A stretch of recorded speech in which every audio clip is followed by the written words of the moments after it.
Hey there, Sabine here. So, as I wrap up this 90-day visibility challenge, I've been sitting here thinking about, not just what it's meant to me. I shared a little bit about the things that I really walked away from yesterday in yesterday's video. So, my voice, my value, and validation.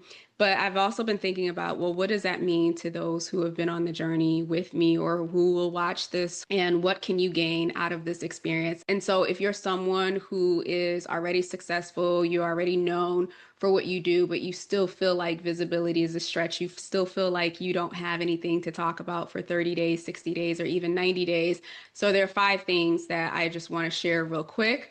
The first one is your real voice doesn't show up in performance mode. And so for years, many of us, especially if we're ambitious high achievers, we have been rewarded for how we show up, right? So all of the preparation, all of the polish, all of that stuff is what people have seen as the finished product. And so that's what we got rewarded from.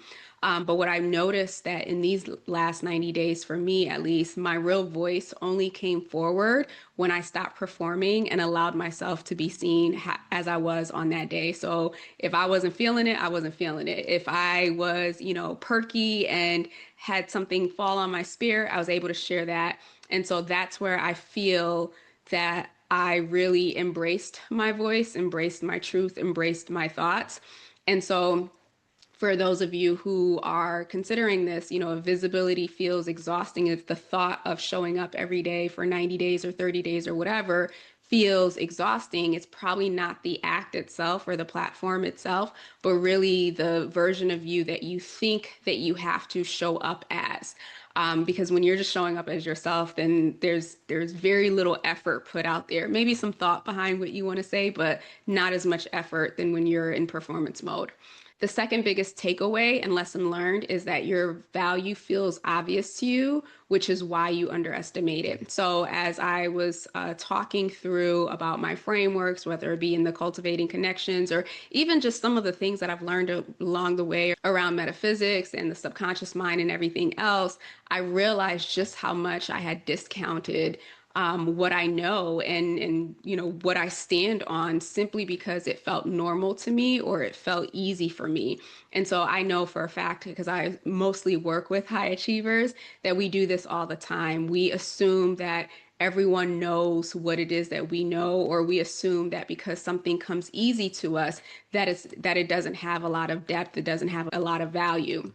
And so going through this process allowed me to witness almost and observe the value that I do bring based on what it is that I do know, and also made me appreciate a lot more the commentary or the feedback that I've gotten around what it is that I know. And so the third one is that validation that actually sticks comes from the inside. And I think we know this inherently, but I think there's something that you go through, or there's something that I experienced through this process that made it less of a saying and more as a truth and a belief that I now hold. Because there were days where the engagement on my videos were high. There were days when it was just crickets and like my one or two friends liking my post. If I had allowed external validation to be the measure of my success or my ability to move forward with this, I probably would have quit within that first week. So for me, the feedback, likes and impressions and all that other stuff became more data and feedback than it was actual reflection of my value. And I think the most important thing is I did this not because I was tying it to any specific business outcome, but because I was doing it because that's what I felt in my spirit. So the pressure to perform, so to speak, was immediately removed, and I didn't identify with the numbers, although I was conscious of them. I just didn't identify with them. The fourth one is that consistency builds identity more than it builds metrics. And what do I mean by that? Again, the showing up wasn't about the metrics. It was about me making or keeping my commitment to myself. There were literally days where I was just like, I don't want to do this anymore. And I think my biggest breaking point was on day 79. There had been other days where I was just like, I don't have it. But day 79, I was just like, my mindset at that point was I quit. And I recalled why I started this in the first place. And so I had to do a little bit of motivation. And I just had to show up and be honest and real that I wanted to quit on that day. And so what I learned through this process that, again, it's not about the consistency of doing the same thing for others, but every day that I told myself that I'm going to show up and I'm going to do this thing, that I showed up and I did this thing was me building self-trust within myself. And so, what that also does is it gets you to a place, or it helps to get you to a place where it doesn't matter what's happening on the outside, what the conditions are, whether you're motivated or you're not. Once you've been able to build that consistency and build and maintain those commitments to yourself, it changes every area and every aspect of your life.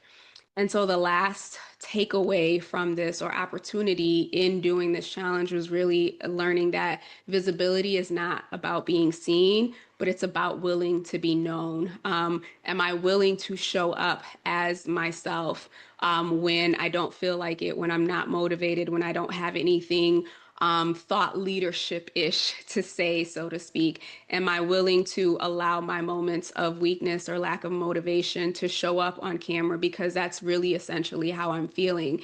Am I willing to share those moments of vulnerability and truth of me seeing myself and witnessing myself with others? And then also, am I willing to let who I really am be present in the spaces that I occupy?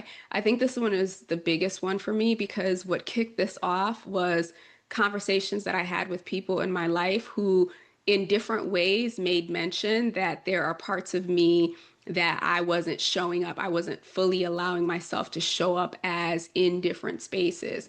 And so for me, the biggest thing about this is me giving myself permission to show up as me regardless of the space that I'm in, and not moving into spaces with that hypervigilance or thinking or scanning for threats before I fully show up as me. And so for those of you who you know you're destined to make a greater impact, you're here because there is something within you that says, I'm meant to leave a mark on this world, even if it's a mark on 20 people, 30 people, hundred, thousands, millions, whatever that looks like. It starts with you being comfortable and being confident and being certain in the fact that who you are is valuable. What you have to say, your voice is powerful, it's impactful, and that as a result of you just simply being here and simply having the desire to make an impact that is beyond yourself is all of the validation that you need. And so with that, thank you so much for riding with me throughout these 90 plus days on this journey. I actually look forward to continuing this process. And if you have watched the series, or if you've watched parts of this challenge and you want to embark on your own 90-day challenge, let me know. Send me a DM, put it in the comments. Let me know. I want to support you as much as possible. And again, I'm so thankful for those who have watched, supported, liked, copied, whatever, done all the things throughout these last 90 days. With that, have a great rest of the day, and we'll talk soon. Take care.